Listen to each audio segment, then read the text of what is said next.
বৰপেটাৰ বিভিন্ন অঞ্চলত বিঘাই বিঘাই মাৰাত্মক আফিং খেতি কৰিছে এটা প্ৰভাৱশালী দুষ্ট চক্ৰই। বৰপেটা আৰক্ষীৰ গোপন অভিযানত উন্মোচিত হৈছে এই ভয়ংকৰ তথ্য।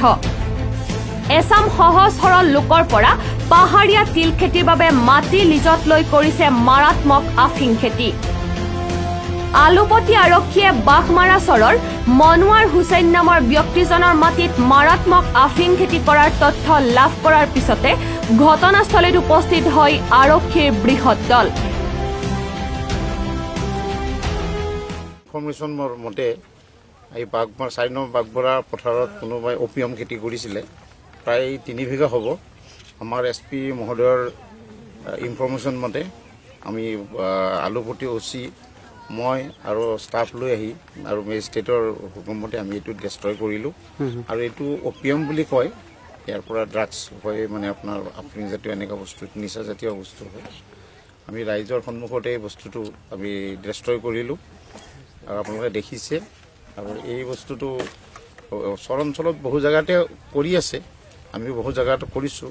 মাজতে নীৰৰ ওচৰ বা আমাৰ কাষ্টমাৰ আণ্ডাৰত আমি তাত 16 বিঘা প্ৰায় আমি ডিষ্ট্ৰয় কৰিছোঁ। ইয়াৰ আগতে চৰাচৰতো আমি কৰিছোঁ।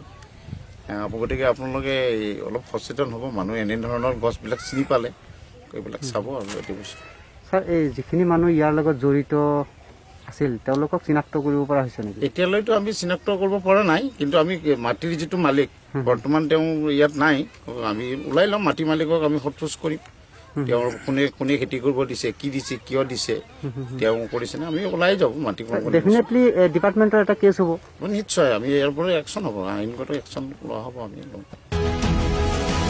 বৰপেটা জিলাৰ উপ আৰক্ষী অধীক্ষক ভুৱনেশ্বৰ ডেকাৰ উপস্থিতিত প্ৰায় 3-4 বিঘা মাটিৰ আফিং খেতি ধ্বংস কৰাৰ লগতে জ্বলাই দিয়ে। স্থানীয় ৰাইজে ঘটনাৰ উচিত তদন্ত বিচাৰিছে।